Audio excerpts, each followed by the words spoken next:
Assalamualaikum warahmatullahi wabarakatuh. Alhamdulillahirabbil alamin wa bihi nasta'in wa ala umuri dunya waddin wassalatu wassalamu ala asyrofil anbiya'i wal mursalin wa ala alihi wa ashabihi ajmain amma ba'du. Kami dari kelompok 12 yang beranggotakan Rahmat Hidayah NIM 183121095, Auriel Wening Sabita Azhara NIM 203121058, Alfi Syahri Fitri Maulananda 203121065 akan mempresentasikan hasil diskusi kami yang berjudul Media Tes dengan Kahoot dan Quizizz. Pengertian Kahoot. Kahoot merupakan salah satu media pembelajaran berbasis internet berisikan kuis dan game. Kahoot juga merupakan media pembelajaran interaktif karena Kahoot dapat digunakan dalam kegiatan mengajar seperti pretest, posttest, latihan soal, dan pengayaan yang dapat dilakukan melalui telepon genggam, baik siswa maupun guru. Lalu, Quizizz merupakan sebuah web tool untuk membuat permainan kuis interaktif yang digunakan untuk belajar di kelas.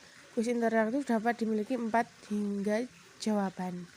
Yang benar dapat ditambahkan gambar ke latar dengan pertanyaan. Quizizz dapat memberikan data dan statistik tentang hasil kerja siswa secara langsung. Quizizz tidak hanya dapat dikerjakan dalam pembelajaran di kelas saja, tapi juga bisa dikerjakan dalam soal pengerjaan rumah, hingga dimainkan kapan saja dan di mana saja oleh siswa, asalkan tidak melebihi batas waktu yang ditentukan. Penggunaan aplikasi Kahoot dan Quizizz. Cara membuat soal di Kahoot. Dalam dashboard, silahkan klik Creator di pojok kanan atas. Selanjutnya akan memilih permainan, maka silahkan pilih kuis. Setelah itu akan masuk tampilan halaman untuk memulai membuat kuis. Silahkan Anda membuat pertanyaan beserta jawaban pilihan dan durasi waktu. Anda juga bisa menambahkan gambar atau video dalam soal. Untuk jawaban benar, silahkan Anda klik tanda checklist di samping jawaban benar. Jika ingin melihat hasil, maka tampilkan klik preview. Dan jika Anda telah selesai membuat soal kuis, bisa Anda klik dan terpublikasikan. Selanjutnya, cara mengerjakan soal di Kahoot. Klik play pada file soal kuis yang telah Anda simpan. Selanjutnya, pilih mode permainan klasik, maka muncul kode join, lalu disebarkan ke peserta atau murid untuk join. Untuk peserta atau murid bisa melalui join dengan akses Kahoot ID. Lalu, masukkan kode join kuis yang Anda sebarkan tadi, masukkan nama peserta oleh peserta atau murid. Jika semua murid atau peserta sudah dirasa masuk semua, maka klik start untuk memulai. Setiap pertanyaan benar akan mendapatkan poin sesuai kecepatan menjawab. Jika sudah selesai, maka akan muncul hasil dari kuis tersebut secara akumulatif, maka akan muncul peringkat dan keseluruhan peserta. Yang C, cara membuat soal di aplikasi Quizizz. Masuk ke www.quizizz.com lalu sign up. Untuk memudahkan, Anda bisa melalui akun Google Anda, pilih peranan Anda, apakah Anda guru, murid, orang tua, atau lainnya, lengkapi datanya, isi info kuis Anda, lengkapi modul seperti pertanyaan, pilihan jawaban, dan jawaban yang benar. Quiz preview akan menampilkan soal yang dibuat, tambahkan pertanyaan baru, dan klik finish jika sudah selesai. Tahapan akhir, pilih grade atau tingkatan subjek atau mata pelajaran, klik finish and create quiz. Tampilkan kuis Anda langsung dan untuk PR. Lalu setting kuis Anda, lalu klik proses. Buka laman www.quizizz.com lalu klik start. Bila ingin menggunakan kuis yang telah bersedia, dapat menggunakan kontak search for Quizizz dan browsing. Setelah memilih kuis, langsung melewati langkah ke-8. Namun ingin membuat kuis sendiri, pilih channel create, lalu panel sign up, dilanjut dengan mengisi formulir yang tersedia. Masukkan nama kuis serta gambar sesuai kebutuhan Anda melalui Quizizz. Anda harus memilih sendiri bahasa yang digunakan, pengaturan privasi yang dapat dijadikan publik atau pribadi. Untuk mengisi pertanyaan jawaban, Anda bisa mengklik ikon in content dan salah satu peserta content untuk menjawab yang benar. Pilih flash new question atau ulangi keempat lakukan hingga berulang. Tekan finish yang terletak pada sudut kanan. Pilih rentang kelas, mata pelajaran, topik yang sesuai untuk mempermudah pencarian Anda dan menambahkan. Anda dapat memilih Play Live atau Homework yang pilihannya atribut diinginkan. Untuk siswa dapat dilakukan mengunjungi quiz join, mengetik kode yang ditentukan untuk berpartisipasi di dalam quiz, atau menyelesaikan pekerjaan rumah. Sebelumnya, para siswa juga diminta untuk memasukkan nama atau identitas. Setelah siswa selesai mengerjakan, segarkan halaman Anda dan muncul hasil kuis yang dikerjakan. Berikut adalah contoh gambar pengerjaan Kahoot dan Quizizz. Selanjutnya kita akan membahas kelebihan dan kekurangan aplikasi Kahoot and Quizizz.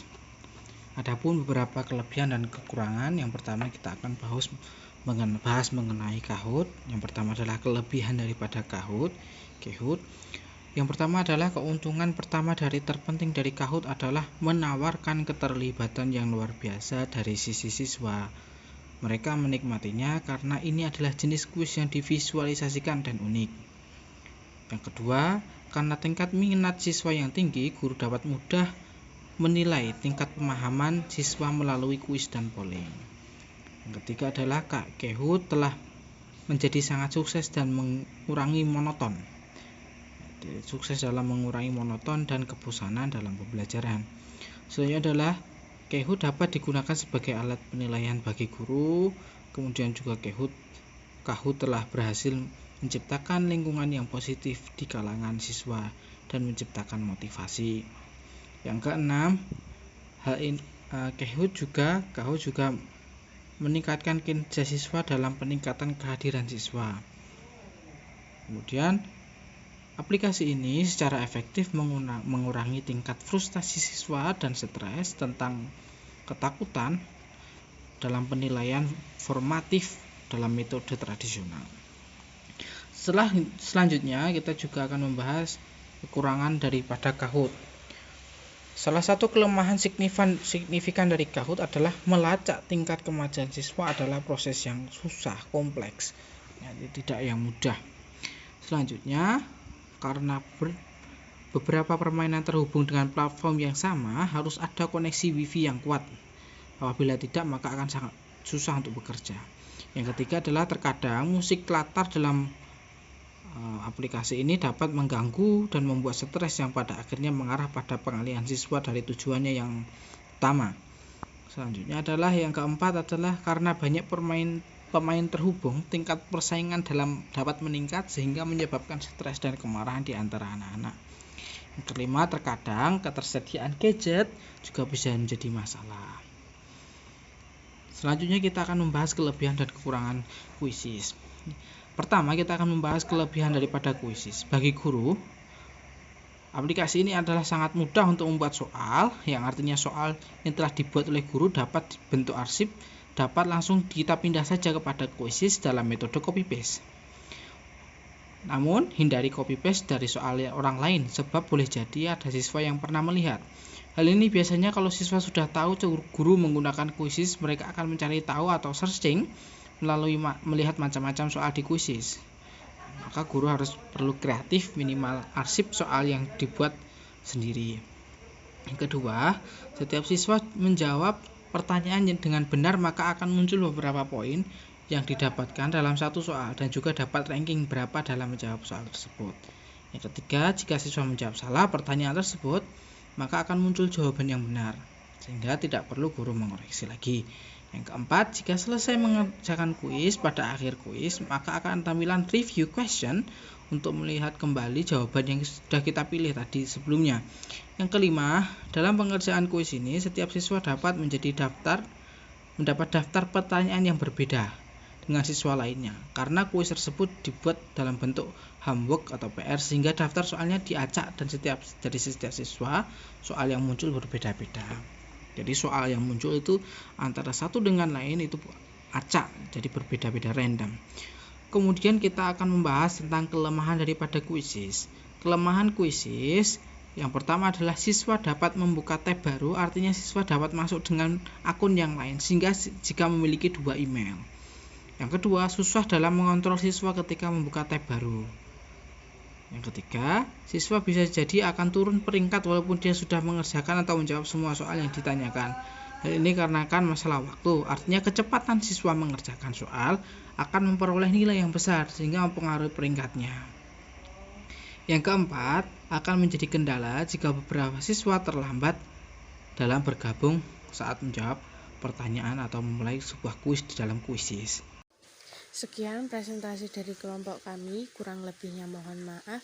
Billahi taufiq wal hidayah, waridho wa inayah. Wassalamualaikum warahmatullahi wabarakatuh.